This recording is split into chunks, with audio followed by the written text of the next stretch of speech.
Hi, everyone, and welcome to Undocumented History, an online video podcast focused on educating others about the importance of East Asian culture and history, while also amplifying Asian voices and stories.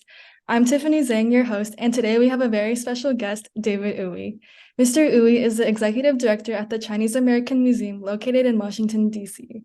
Mr. Uwe, thank you so much for being here today and taking the Yeah, time to join me. no Before we problem. start, is there anything else that you want to add regarding to what you do and who you are? Well, first, call me David. Okay, David. And yeah, we are, I'm the director of this museum. We're the first and only museum in our nation's capital that's Mhm, dedicated to the Chinese American story. mhm, So, there are a lot of great Chinese American or Asian American museums around the country, but, we're the only one in DC. mhm, Um, and we sometimes collaborate with these other museums, but mhm. being in DC, I warned you that I'm a little under the weather. Oh, no, Being you're in good. DC really is kind of like planting a flag in the ground, because there are all these history museums in DC that are presenting an American story, and Mhm, by being here in DC, we're really mhm, showing people mhm, that the Chinese American story, as we sometimes say, is the American story. mhm, It's mhm, not something that's adjunct or part of, like some sidebar to American history, but it should be considered as, a real mhm, integral part, right? mhm. Yeah, definitely. And yeah, I really liked your insight. So I'm just going to jump in with a few questions, and then Hmm. I guess we'll kind of see how it goes from there. All Okay. right, fire away. So my first question is, how did you get involved with the Chinese American Museum? And I guess can you tell us a little bit more about your background? Yeah. So people often wonder, I am half Chinese, half Italian. My Mhm, father is Chinese by way of the Philippines, and my mother is a Brooklyn Italian. My mhm, father was a medical student that came to do his residency in New York, and my mother was a nurse. It mhm, sounds like the beginning of some kind of TV show, but um, and how I came about this museum, I heard from people in the Chinese American, Asian American community that this museum was coming together. And at mhm, the time, I had my own PR and marketing and development firm, probably for about 13 years. mhm, And I um, I started reaching out to the future board members of the museum, just kind of thinking that maybe I would do it pro bono, just because it was a personal interest to me.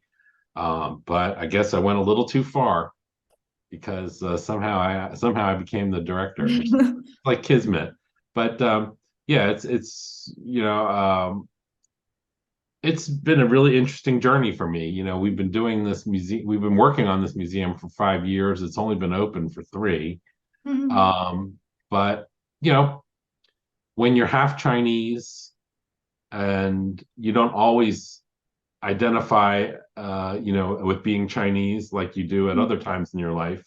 And now I'm 52 years old, and I'm really learning a lot about being Chinese, mhm, learning a lot more about Chinese American history, which a lot of people don't really know about, mhm, mhm, including Chinese Americans and Asian Americans. So mhm, um, we're building this museum not just for Asian Americans to come and sort of listen to histories about themselves, but we're really building it for everybody. We mhm, really want diverse, um, very diverse groups to come visit this museum and learn a little bit more mhm, about the history and that we all share. mhm. Yeah, I really like the last part you said about how Chinese Americans themselves might not even know a lot about Chinese American Oh yeah. history because I took World History AP last year, and most of the I guess Asian history was more about the Tang Dynasty and that kind of stuff. But the actual Asian American history, we only learned about the Chinese Exclusion Act and Japanese concentration camps. And I guess I found that kind of upsetting that like those were the only two events that I guess like high school students were like learning Yeah, about. and that's already coming a long way. I mean, I'm much older than you, but when, in the 70s and early 80s, when I was in elementary and middle school, um, I remember our history book, our social studies book, it had like one sentence that said the many Chinese laborers helped to build the Transcontinental Railroad. Mm-hmm. That's the extent of all. That's the extent of Yeah. all Asian American history Mm-hmm. in that textbook. And so, there are a lot of people that are working very hard to Mm-hmm. get not just Asian American stories, but a lot of immigrant stories, a lot of diverse American histories into history books because Mm-hmm. how are we supposed to really know who Mm-hmm. we are, if we're just getting things like, George Washington chopping down the cherry tree and, Paul Mm-hmm. Revere running down, Mm-hmm. saying the British are coming. There's so much Mm-hmm. more to how this country, came to be. Mm-hmm. Yeah. I guess like that's kind of the purpose of the Chinese American Museum, just to like educate others and like create an Mhm. immersive experience while where others can learn. So I guess my next question is, I guess like how do you ensure that the Chinese American Museum is like effectively educating others about Chinese American history? Yeah, there are different ways to reach people too. And, hitting people over the head, I wish I had a little hammer, hitting people over the head with history isn't always even what our first objective is. So if Mhm. you see here, this is a green screen. Oh. But if you, I don't sit in the lobby of our museum.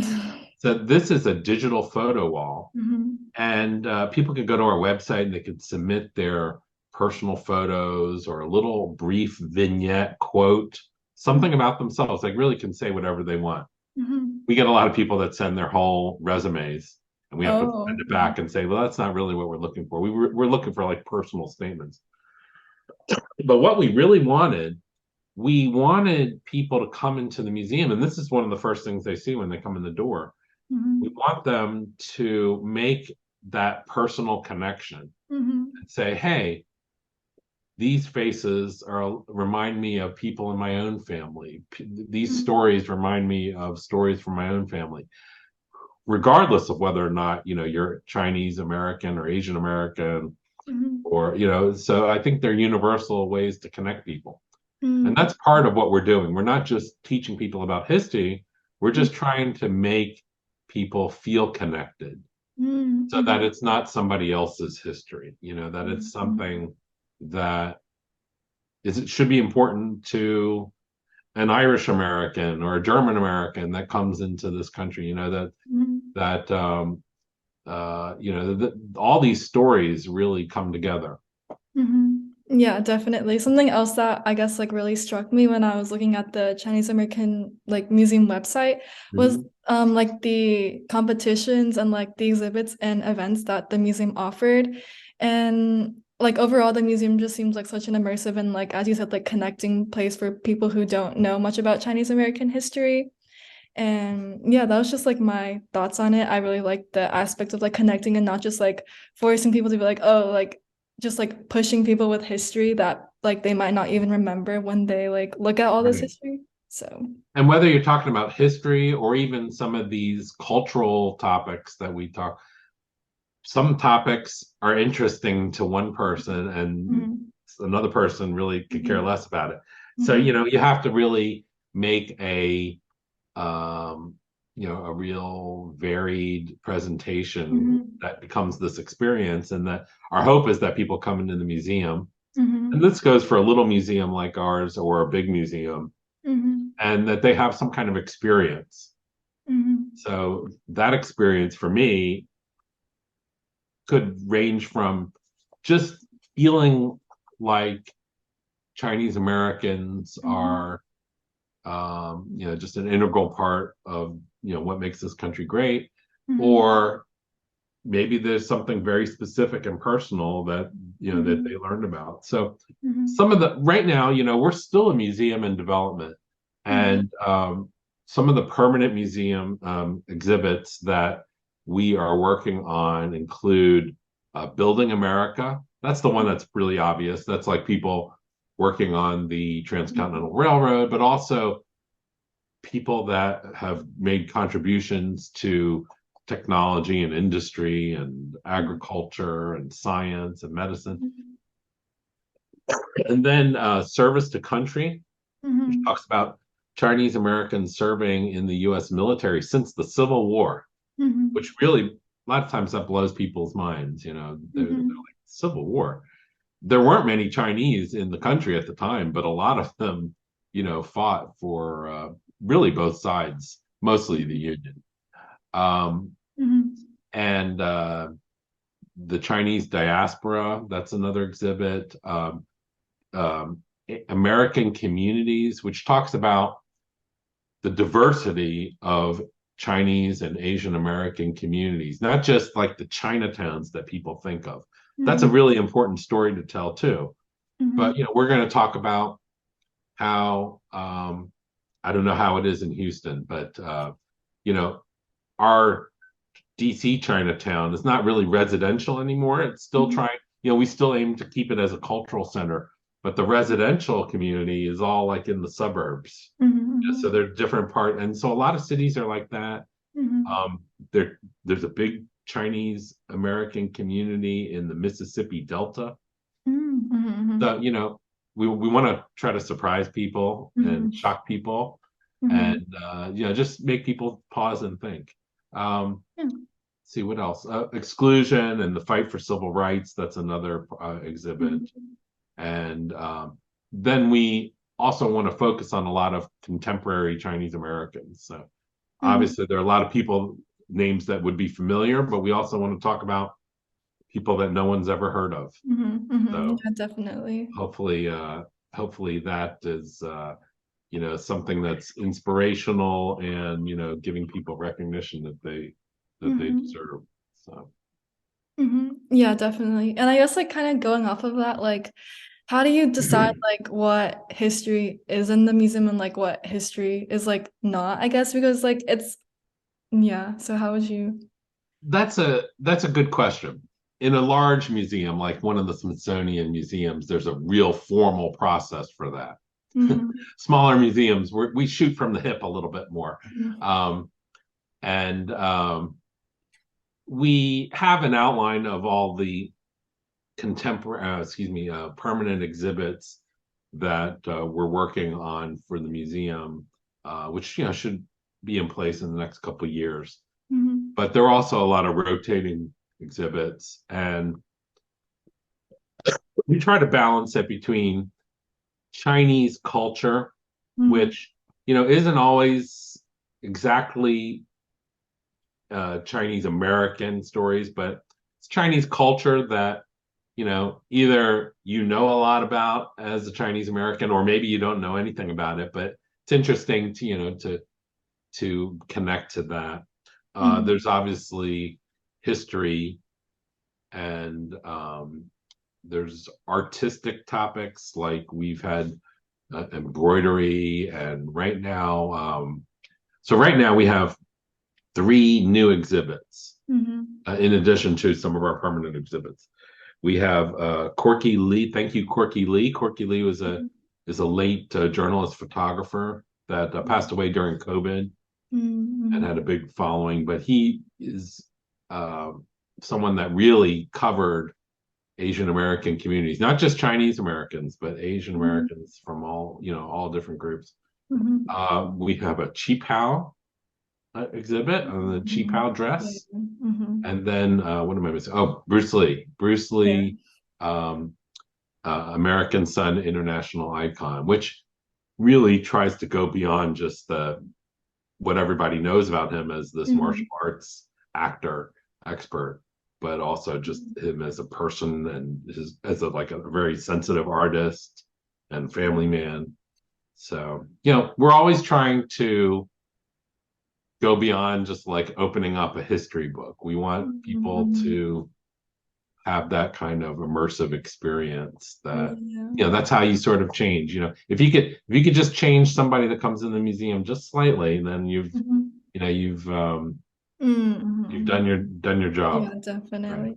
So this museum was established, was it 2017 or 2018? 2017, the idea for the museum came about early in the year. By the end of 2017, one of our board members and benefactors had bequeathed the building that we're in Mm-hmm. to us. So, and then some seed funding came together. So it's a little bit backwards compared to the way a lot of museums form. A lot of museums, you come up with the concept, Mm-hmm. you really do the architecture, for the plan of it. Then you go raise the money, then Mm-hmm. you build it. We Mm-hmm. got kind of the money up front, seed money and the building, which is a big help. Mm-hmm. And then now we're kind of riding the bicycle while building it, as they say. Mm-hmm. Mm-hmm. So I guess do you like mind at me asking like where does the museum get the funding from and like how the museum hopes to continue the funding? Sure. We're very careful not to accept any funding from foreign governments or, Mm-hmm. we really strive to remain geopolitically neutral. Mm-hmm. We are an American museum. Mm-hmm. We're an American nonprofit. Our contributions come from individuals and corporations, excuse me. And uh, most of them are here in the States. We do have some donors from overseas, but again, we Mm-hmm. are very careful because we don't want to necessarily come across as, Mm-hmm. anything that's Yeah, yeah, driven definitely. by the Chinese Mm-hmm. mainland Mm-hmm. but Definitely. we really try to get everybody involved in the conversation. So, we have done things with the Chinese embassy here in DC, Mm-hmm. Hong Kong ETO, the Economic Trade Office, Mm-hmm. TechRo, the Taiwanese groups. Mm-hmm. So, we're trying to everybody that's here in the US, we kind of define Chinese American very loosely, Chinese in America, not Mm-hmm. necessarily, any kind of proof of citizenship required. People that are here that Mm-hmm. are being part of the American experience in some way, that's this museum is about you and Mm-hmm. not but not just for you, for everyone. Mm-hmm. Yeah, definitely. And also, like, obviously, the Chinese American Museum is like a very huge initiative. And I think, like, the amount of funding and donors, like, you have, and just the people who are willing to put their money into the museum, I guess, like, really speaks about the importance and, like, need of having a Chinese American museum. And yeah, and I guess like those are just my thoughts. And I guess my next question. So you said the museum, like the idea came about in 2017. So right now it's 2023. So that Mhm. means the museum went through like the pandemic and like the We spike in. did. Uh so we the idea for the museum came about in 2017. We had an event that announced the project, just announced it Mm-hmm. in 2018 at the Willard Hotel in downtown DC. And we opened in 2019. Then Mm-hmm. we opened again in 2021. Mm-hmm. And so that's where we sort of average that out and say Yeah. this is our third year anniversary right now. So we have a Mm-hmm. third anniversary Oh. campaign going on Mm-hmm. to help us, get to the next step of our Mm-hmm. our exhibit development and building our capabilities. Mm-hmm. And has the museum like ever dealt with like I guess like how has the museum dealt with like the rise in Asian hate or has like the museum been any like targets of Yeah, I I don't want to speak for Washington D.C., but I feel like Washington D.C. may not be quite as subject to Mhm. some of the real Yeah. severe Mhm. Asian hate and violence that you've seen, like in New York and Chicago Mhm. and San Mhm. Francisco. But that doesn't mean it doesn't exist. Yeah, definitely. Our museum has had a rock thrown through our fourth floor Mhm. window. We've had graffiti on the outside of the building. We've had some hate speech, mild hate speech, on the interior of the museum because we have some interactive displays where you can write your own message. Oh. We've certainly had comments that some we keep, some we remove if it's too vulgar, online, Mhm. in online replies and posts. But, for the most part, Mhm.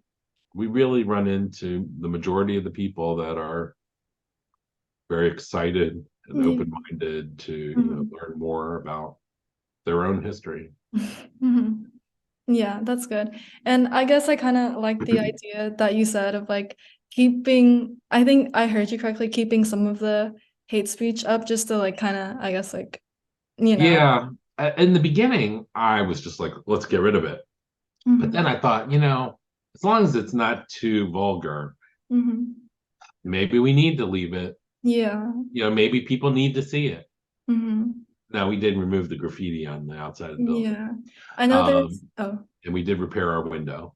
But, you know, I think you don't want to necessarily squelch the fact that these kinds of Mhm. things are happening. Yeah. Um, and, for us, they've been fairly benign, but Mhm. you just never know. You never know because uh, until you reach those people, Mhm. they have a very different way of thinking. Mhm. Uh, Mhm. Yeah. And yeah, like just going back to that, I was gonna say something. It was something like, oh, like kind of I think it's a good idea that you decided to leave it because I feel like there's a lot of kind of like there's this kind of I guess like way of thinking that like I guess Asians don't experience discrimination. yeah, right. Yeah, I so mean, and that's I think just having that is definitely like a testament and like kind of like in a way proof that Asians do experience discrimination. mhm. So, Yeah. I think again, I can't speak for all Asian Americans, yeah, but I yeah. feel like a lot of Asian communities, their mindset is to just brush it aside and keep trudging on. Mm-hmm. But, I think recently you've seen a lot more groups using their voice and saying, hey, this Mm-hmm. is what's happening, and hey, this is not right. Mm-hmm. And yeah, it shouldn't be hidden. I don't think any, that kind of behavior towards any group, really should be discussed, should be left out in the open, should be discussed, shouldn't be, the history books shouldn't be rewritten. I Mm-hmm. think that they really need to be authentic and truthful about what's happening and when it's happening. Mm-hmm. Yeah, definitely. And going on to my next question, how would you kind of, I guess, like define like Chinese history and the contribution slash impact that Chinese people have made on America? Yeah, the Chinese Exclusion Act in 1882 is really the only law of its kind to really exclude a whole people Mm-hmm. from coming into and becoming citizens of this country. That has really squelched a lot of Chinese American history so that, our numbers Mm-hmm. for many years were very small. But if you really look at the Chinese American population, going back to the late 1700s, even with those few people, we've made great contributions. So Mm-hmm. obviously, the Transcontinental Railroad, Mm-hmm. it's hard to think of a railroad being so significant now, but in Mm-hmm. the throughout the entire 20th century, it really is one of the big infrastructure projects that made the US a great superpower that it is. Mm-hmm. And 90% of the laborers on the whole western half, the roughest terrain, were Chinese laborers that made it happen. And Mm-hmm. you could argue that maybe no one else could have done it the way they did it. Mm-hmm. Um, there are so many, there's so many Chinese American activists Mm-hmm. that have really been very involved, not only civil rights for and human rights for Chinese and Chinese Americans, but really, as part of the whole civil rights movement and the human rights movement. Mhm. And then, I think we could just sit here all day and talk Mhm. about Chinese Americans that have made great Mhm. contributions in research and Mhm. science and medicine and poetry and the Mhm. arts and you know computers and things you use on the internet. So Mhm. it's not to claim that we are the only ones that have done this, but Mhm. we're well represented in all those different areas. Mhm. Yeah, definitely. Just like shedding light on like the more known contributions such as the Transcontinental Railroad, but also going back to what you said, like things that people might not even know about, like Chinese fighting in the Civil War and stuff. I Mhm. think it's really important. Yeah, So I I have guess to admit, when I first started working on this museum, I was I was very surprised. I had not ever heard that Chinese fought in the Civil War Mhm. for the U.S. Yeah, I think that It's kind of kind of just mind goes. blowing. Mhm. Yeah, I think that kind of just goes to show like the lack of representation in school curriculums. Hmm. Yeah. So I guess like my last question, I know I've been like throwing questions at you this entire That's time, fine. but my last question really quickly, what is your favorite exhibit at the Chinese American Museum? It's like saying which child is your favorite. Um, well, I think right now this Corky Lee exhibit is really my favorite because just personally, it means a lot to me. I had been talking to Corky Lee since around 2018 about this show, Hmm. and he's really such an amazing person that gave so much of himself to Asian American communities. And again, not just Chinese American communities, like Sikh communities Hmm. and Southeast Asians and Eastern Asians. Um, and he passed away during COVID in 21. And it was really one of his final wishes to Hmm. have this show. And we worked with people that really knew Corky well, and it's a very personal tribute. Hmm. Um, each of his photos, we solicited quotes from different people in the Chinese American community. A lot of prominent people that knew him and knew his work, and there are all these personal statements. So to me, I hope it's a good tribute to him. Hmm. It really is one of my favorites. Yeah, that sounds like such a cool exhibit. I guess my favorite, I've never visited the museum, but I guess like my favorite, just like looking at the website and stuff, would Mhm. probably be like the Tupac one, just because Uh, I'm like kind of into fashion and yeah. I find it really interesting. And I used to dress in like Tupac when I was younger for like Hmm. high school's culture fest and ever. But yeah, that was like the end of the interview. Do you have any like closing comments you want to make? No, it sounds like you're doing great work with your podcast. Thank What is it you. called? Podcast? Yes. Um, and yeah, we appreciate the opportunity to talk to you about what we're doing. Hmm. And if you could think of some other great topics to talk about, we'll line you up with people that know more than me. Yeah, thank you. Thank you so much for coming on and speaking with me again. And thank you so much to everyone at home watching.